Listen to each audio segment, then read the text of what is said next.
Facebook stock price has fallen by over 50% in only 7 months. What's going on? But those who are currently active on the services are departing in droves. Let's check out Sunnyv2. See what he's been up to. Oh.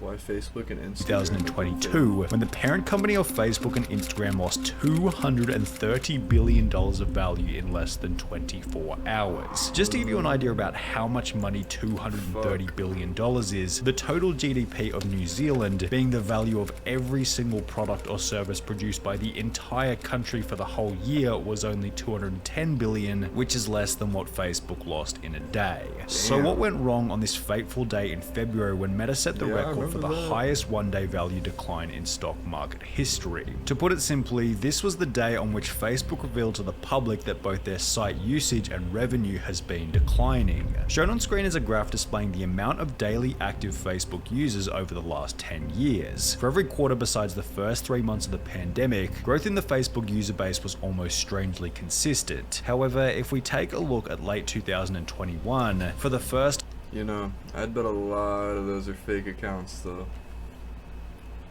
Just saying. I mean, I don't know.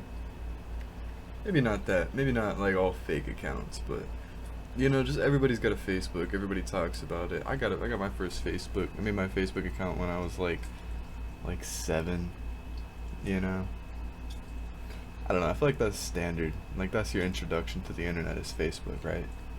Time in the website's history, user growth flattened off substantially. When looking at the graph for monthly Facebook users as opposed to daily Facebook users, the data is similar. Only 0.1% growth from October to January, 0.8% from January to April, and then even a decline of 0.07% from April to July. Surprisingly, or perhaps unsurprisingly, Instagram follows a similar trend to Facebook. Nothing but growth from 2015 until 2021, at which point stagnation hits. Why? Well, the first reason behind Facebook and Instagram's user growth stagnation is somewhat of an impressive problem. They're battling with human population limits and have run out of new countries to expand into. Of the 8 billion people on Earth, 3 billion log into Facebook at least once a month, leaving 5 billion people that don't use the service regularly. Of these 5... Wait.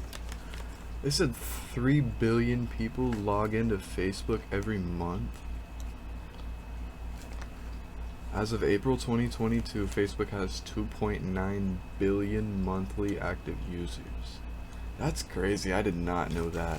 I didn't know they had all that See, I kind of just always assumed that a majority of Facebook users are inactive. You know? I feel like Facebook is mostly bot accounts, but I guess your average person really does use Facebook, man. That's crazy. At least once a month, leaving 5 billion people that don't use the service regularly. Of these 5 billion... I just want to point out, I don't use Facebook regularly or even semi-regularly. I literally use Facebook for Messenger and that's it. That's it. And even that's, you know, minuscule, only like a handful of people. Remaining, 1.7 billion live in countries such as China, Iran, and Russia, where Facebook and Instagram have been banned by the government, leaving only 3.3 billion who aren't using the service. According to an article written by the New York Times, another 3 billion do not use the internet at home or on their phones, and in some of the world's most populated countries, including Pakistan, Bangladesh, and Nigeria, a majority of people are not online. If you then factor in another 15% of the global population who are under the age of 10, making them too young to use social media at all, then pile on the hordes of people who have made a deliberate effort to boycott social media altogether, Facebook and Instagram's problem becomes obvious. They're running out of humans. In an article written by Time titled "Inside Facebook's Plan to Wire the World," it explains how Zuckerberg is working to literally provide the entire third world with the internet because it's now the only way that Meta can reach new people. Connecting the entire world wouldn't actually literally be possible unless everybody in the world were on the internet. So Zuckerberg has decided to make sure everybody is. This sounds like the kind of thing you say you're gonna do but never actually do, but Zuckerberg is doing it. He is in Chandorli today on a campaign to make sure that actually literally every single human being on Earth has an internet connection. We really want to get the next billion people online. And if we can play a role, then that's something that I personally care a lot about. Is it selfish for Zuckerberg to connect the entire world to the internet just so he can get more people onto Facebook and Instagram? Or is it a win-win situation for everyone? That's an ethical conundrum for you to... Is it selfish? Facebook and Instagram, or is it a win-win situation for everyone? Is it selfish for Zuckerberg? Yes. Is it a win-win for everyone? Yes. Everyone benefits off of it, so it's questionable. You could really debate the morals on that one, but I mean, yeah, I'd say it's kind of redundant. They're both yes. That's an ethical conundrum for you to consider. However, this might not even be the main problem, as Meta isn't only running out of new people to introduce the services to, but those who are currently active on the services are departing in droves. Somewhat hilariously, Facebook has lost 1% or 30 million of its users to that pesky little thing known as death, and with 12.1% of Facebook's user base being over the age of 55, this number will inevitably increase as time progresses. Yet Facebook should probably be less worried about the boomers and a little more concerned about the Zoomers, as Facebook's biggest loss in user count stems from the younger generation. Back in 2018, Facebook demographics began to follow a very interesting trend. There was an increase in users from the older generation, little change from those in their middle age, and a pretty substantial loss in users from those under the age of 25. 1 year later in 2019, another piece of data was published supporting a similar trend, only to a more severe degree. There was a slight increase from the oldies, barely any change for the middle age crowd, and again a massive 17% decline in only 2 years for those using Facebook under the age of 30. Sorry. Yeah, I believe that. I mean, I feel like a majority of people my age don't use Facebook as much as we use Instagram. Maybe Snapchat, but Instagram more so than Snapchat. Honestly, I spend most of my time on YouTube, man. YouTube and Instagram. But more so YouTube. Facebook's a dying breed. It's on its way out. I'm just being real. Might be an unpopular opinion, but I don't think Facebook has a whole lot longer. But acquiring Instagram was one of the best things they ever did, because Instagram is next up after Facebook. And I don't know. I'm not going to debate TikTok right now. TikTok is huge, but I don't think it's going to last. I don't think it'll ever be Facebook size, you know? I don't know about that, but 4. After seeing this data, it's no surprise that that Facebook has also earned the title of a social media's retirement home. It's definitely developed a reputation as a platform mainly used by the older generation. The problem with this is that the younger generation wants to use whichever social media app their friends are on, as opposed to the app that their grandma is on. This might also account for why it's become such a trend for young people to hate on Facebook. Who the hell uses Facebook anymore is without a doubt something you've heard from a friend or your favorite large influencer, and it seems as though this attitude is doing serious damage to the platform, as when looking at the most recent data for how many youngsters are using my own horn, but I've been saying that for years. Platform in 2022, the numbers begin to get scary. When US teens were surveyed in 2014 to 2015, 71% said that they used Facebook at all. However, over the last 7 years, this number has more than halved to only 32% recently, representing the biggest decline out of any social media platform. And when looking a little closer at the graph displayed on screen, the reason becomes pretty damn obvious. Competition. YouTube, baby. Teens just don't find value in Facebook anymore. There are now well over 5 strongly positioned social media platforms to endlessly scroll through, and it isn't sustainable for our minds to compartmentalize nor prioritize our relationship with all of them. For the sake of time and sanity, people have to eliminate platforms that begin to lack a value-add incentive. Facebook, which teens often associate with their parents, has little to offer Gen Z. Zuckerberg himself even echoed this sentiment. If I can say, all you see on Facebook is people complaining. If you're not there to complain, or you're not there to watch somebody complain, I don't see a whole lot of use in Facebook, and that's just that. I mean, yeah, like you said, even your influencers and your creators, you know, you don't go to Facebook to check out what they're up to. You hardly go to Instagram to check out what they're up to. I mean, really, you know, YouTube's pretty much it, but if it's not on YouTube, it tends to be on Instagram, which is still Facebook, but not Facebook, just same parent company. But, I mean, YouTube just controls the game, man. You can't beat YouTube. Everything, YouTube does everything. Everybody's on YouTube.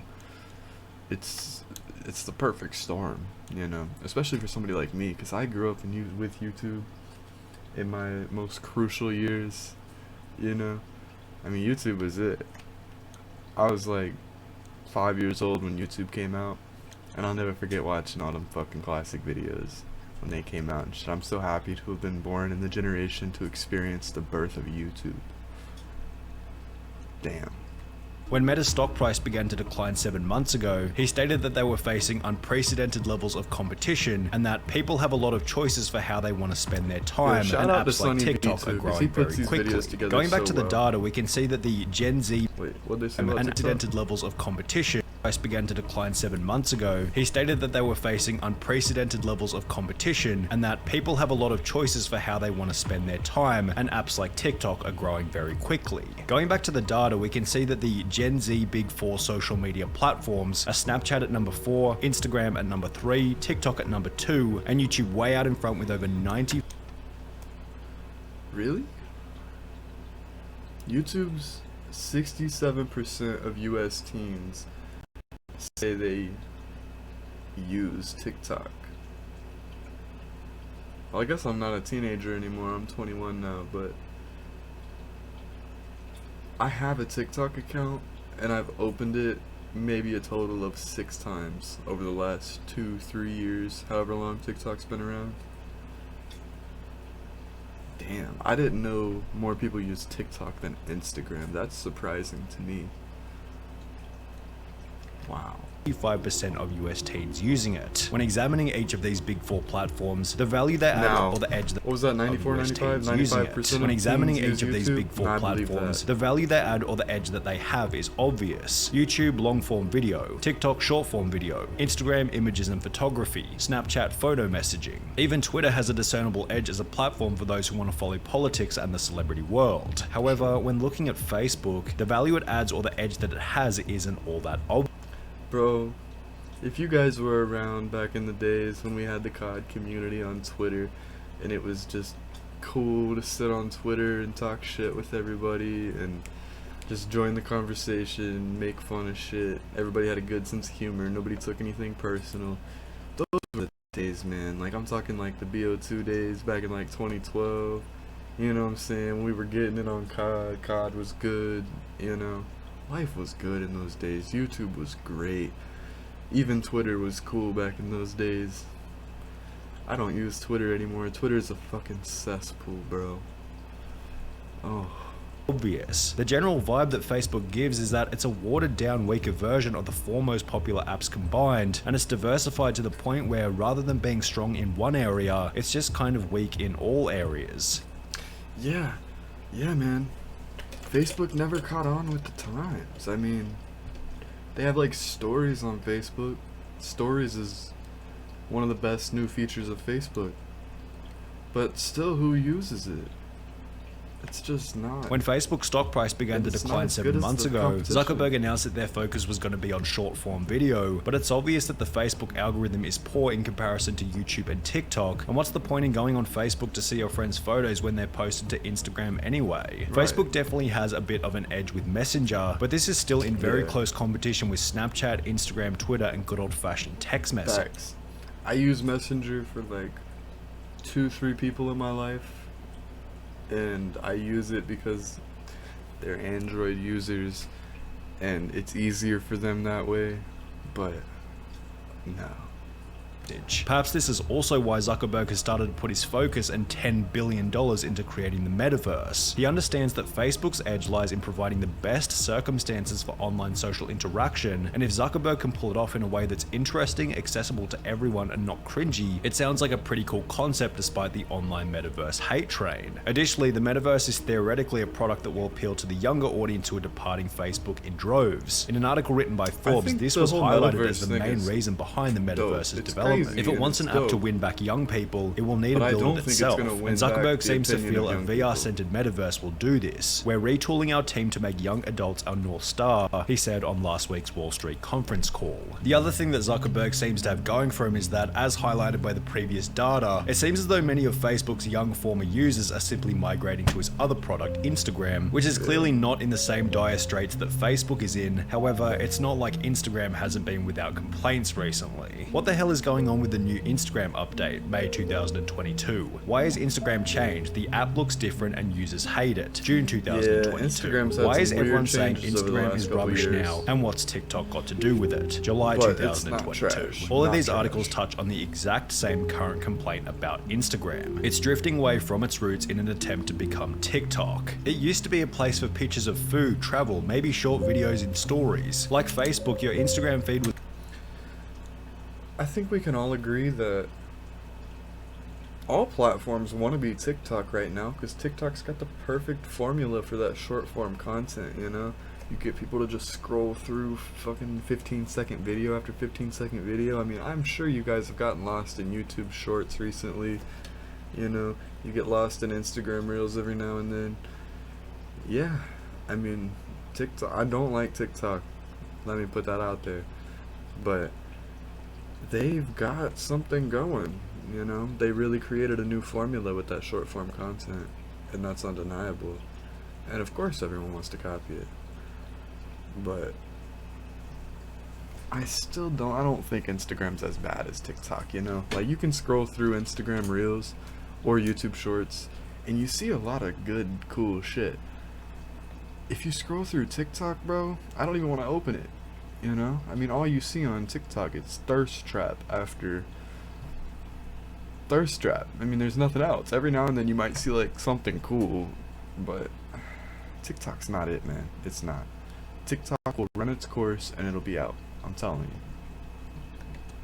was mostly filled with people you know, or brands or influencers you chose to follow. That's all changed now though. It seems Instagram is trying to be TikTok. As a result of these drastic changes to the platform, Kendall Jenner and Kim Kardashian would both post a story for their combined 686 million Instagram followers stating, "Make Instagram Instagram again. Stop trying to be TikTok, I just want to see cute photos of my friends. Sincerely, everyone." However, it's not like celebrities have been the only ones to notice such changes. If I really wanted to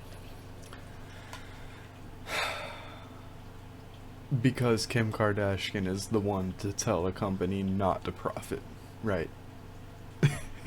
No. another TikTok on my phone, I would have downloaded TikTok. What's up with the Instagram feed? Y'all They're are supposed to gonna be do what they gotta competing, not do. copying LMAO. This new Instagram immersive Hey, feed is going to baby. be one of the worst Copying updates is to an app I have competition. ever seen. That's how the LOL. world In a split goes. second, my Instagram turned World into ain't fair. TikTok, with my mostly photography feed turning into video. I love TikTok for what it is, but this is bullshit. They've ruined Instagram. What's even funnier is that despite making all of these changes, an article published TikTok ruined a lot more than Instagram, I'll tell you that. this month by the Wall Street Journal outlined that Instagram is still nowhere near competing with TikTok. The article stated, Instagram users cumulatively are spending 17.6 million hours a day watching Reels, less than 1/10 of the 197.8 million hours TikTok users spend each day on that platform. Reels engagement had been falling, down 13.6% over the previous 4 weeks, and that most Reels users have no engagement whatsoever. When referring back to Instagram's quarterly revenue chart, these negative changes seem to reflect in the flatline seen over the last 12 months. Is Instagram running into the same problem as Facebook, trying to compete with everything whilst losing their edge in the process? Sunnyv2 gets your mind going, man. He puts these videos together so well. I appreciate that, man. Thank you guys if you watched that on YouTube. If you didn't know, I live stream on twitch.tv/xcrafted. If you want to hop over and check it out, we stream some Valorant, GTA, Art, Minecraft, whatever. You know, we just be having fun and shit. You know, getting a little lady on stream. But if you watch this on YouTube, I appreciate you. Make sure you hit subscribe on the channel. I'm gonna be posting more content like this. Appreciate you guys, and thank you.